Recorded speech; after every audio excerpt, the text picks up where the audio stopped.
Hello दोस्तों, आज हम देखेंगे कि तीन बिंदुओं की संरेखता किस प्रकार होती है। संरेख बिंदु कब होता है? जब कोई भी बिंदु एक रेखा पर उपस्थित हो तो वो बिंदु हमेशा संरेख कहलाएंगे। यदि तीन बिंदु है, चार बिंदु है, पांच बिंदु है जो एक लाइन पर उपस्थित है तो वो पांचों बिंदु, वो चारों बिंदु, वो तीनों बिंदु एक संरेख कहलाते हैं।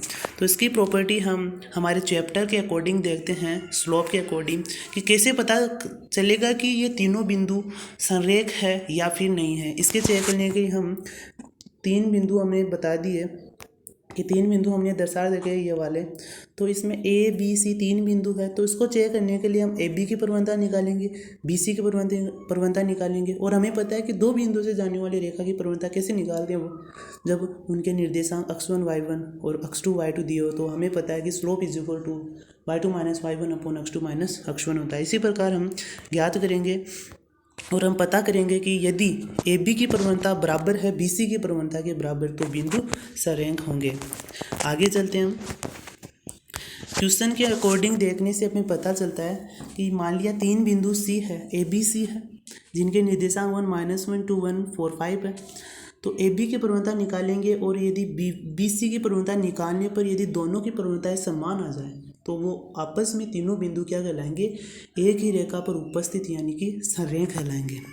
तो इस प्रकार मैंने ज्ञात की ए बी की प्रवणता ज्ञात की और इसी प्रकार मैंने बी सी की प्रवणता ज्ञात की।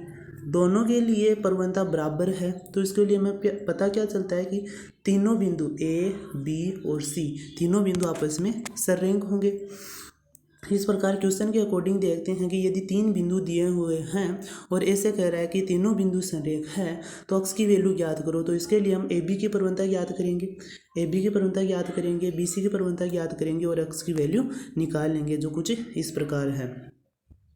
अगले टाइप भी देखते हैं हम।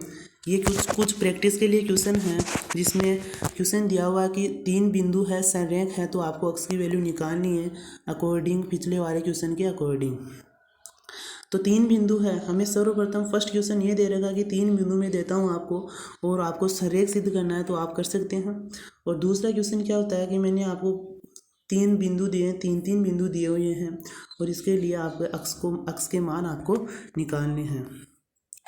ये अगला क्वेश्चन है, दो रेखाएं हैं आपस में लंबवत है, एक की प्रवणता दी हुई है, दूसरी रेखा की प्रवणता ज्ञात करनी है। हमें पता है कि जब दो रेखाएं आपस में लंबवत होती है तो m1 m2 equal to -1। m1 m2 क्या है? दोनों रेखाओं की प्रवणता है, तो दोनों प्रवणताओं का गुणनफल -1 के बराबर होता है। तो ए की प्रवणता 3 दे दी तो दूसरी की पूछ रहा है तो दूसरी की प्रवणता क्या हो जाएगी? -1/3 हो जाएगी। इसी प्रकार यदि दो रेखाएं आपस में समांतर है, एक रेखा की अक्ष है तो दूसरी रेखा की हमें पहले से पता अक्ष होगी। अगला क्वेश्चन है, यदि दो रेखाओं का प्रतिच्छेदन कोण थीटा इज इक्वल टू 45 है, एक रेखा की स्लोप 5 है, दूसरी रेखा की स्लोप ज्ञात करनी है, तो हम कैसे ज्ञात करेंगे? वो हमें फॉर्मूला व्युत्पन्न किया था, कौन सा? टेन वाला। Tan theta is equal to m2 minus m1 upon में 1 प्लस m1 m2। उससे हमें दूसरी रेखा की प्रवणता प्राप्त हो जाएगी। इसी प्रकार अगला क्वेश्चन है, L1 की प्रवणता दे दी, L2 की प्रवणता दे दी, तो हमें थीटा ज्ञात करना है, यानी कि दोनों रेखाएं जहां प्रतिच्छेद होती है वो थीटा ज्ञात करना है। सेकंड लास्ट क्वेश्चन है कि रेखा की प्रवणता ज्ञात करो जो मूल बिंदु से गुजरती है। एक रेखा है, उसकी हमें प्रवणता निकालनी है जो रेखा मूल बिंदु से गुजरती है तथा P और B बिंदु को मिलाने वाली रेखा के मध्य बिंदु से गुजरती है। तो एक बिंदु, तो इस रेखा के लिए हमें एक बिंदु तो क्या हो गया? मूल बिंदु हो गया। दूसरा बिंदु क्या हो जाएगा? इन दोनों बिंदुओं के मध्य बिंदु से गुजरती है, तो मध्य बिंदु हो जाएगा इन दोनों बिंदुओं का मध्य बिंदु कैसे ज्ञात करते हैं? उस x1 plus x2 upon 2 y1 plus y2 upon में 2। मिडल पॉइंट तो हम पहले से पता है कैसे निकालते हैं, तो एक पॉइंट वो हो जाएगा। दूसरा क्या हो जाएगा? दूसरा लास्ट वाला क्वेश्चन है, रेखा पी क्यू का मध्य बिंदु ज्ञात करो। ये तो हमने पहले ही कर लिया कि ये दो बिंदु दे रहे हैं, इनका मध्य बिंदु निकालना है, तो हम ज्ञात कर सकते हैं। जैसे हो जाएगा 8 4 और इसका 5 हो जाएगा मध्य बिंदु। इस प्रकार हम अनेक क्वेश्चनों की प्रैक्टिस करेंगे और साथ अपना कॉन्सेप्ट तैयार करते जाएंगे और हम अपने चैप्टर को आगे बढ़ाते जाएंगे।